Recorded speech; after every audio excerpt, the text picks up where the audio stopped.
Friends, డబ్బు పోతుంది, డబ్బు వస్తుంది.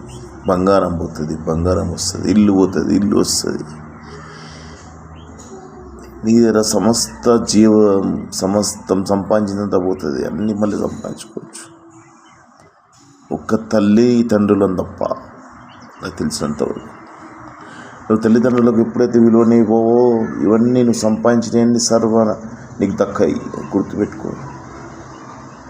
గుర్తుపెట్టుకో ఫ్రెండ్. ఇది నేను చెప్తున్నాను, నా అనుభవంతో చెప్పినండి. ఎవడైతే తల్లిదండ్రులను బాధ పెట్టిండో వాడు ఎప్పుడు బాగుపడలేదు. వాడి కర్మ అది. రాసి పెట్టుకో, చదువుకో, ఏ గ్రంథంలోనే చదువుకో. తల్లిదండ్రులను చక్కగా చూసుకున్నవాడే అసలైన ధనవంతుడు నా దృష్టిలో. నీకు కనిపించిన తల్లికి ఇంత అన్నం పెట్టనీకి, ఇంత దాపన తీసుకోవడానికి ఇంత యాస్తపడతావు. తప్పది, తప్పు తప్పు తప్పు తప్పు. ఎక్కడ లేని బంగారం తీసుకొచ్చి నువ్వు ఒక దిక్కు తల్లిని కూర్చోబెట్టు, ఒక దిక్కు బంగారాన్ని పెట్టు, ఇంకా తగ్గుతుంది నీకు. అది తప్ప. మీ అమ్మ నీకు చేసిన సేవలను గుర్తుపెట్టుకో. నీ తండ్రి నీ కోసం కష్టపడ్డది గుర్తుపెట్టుకో. ఈరోజు ప్రతిరోజు తలుచుకో, ప్రతిరోజు మా అమ్మ నాన్న తలుచుకో. నువ్వు ఎక్కడున్నా తలుచుకో. ఏం చేయాలో అది చేయి. నువ్వు ఏం చేయాలనుకుంటున్నావు, వాళ్ళకు ఏ రకంగా సేవ చేయాలనుకుంటున్నావు చెయ్యి. వాళ్ళ సంతోషం చూడు.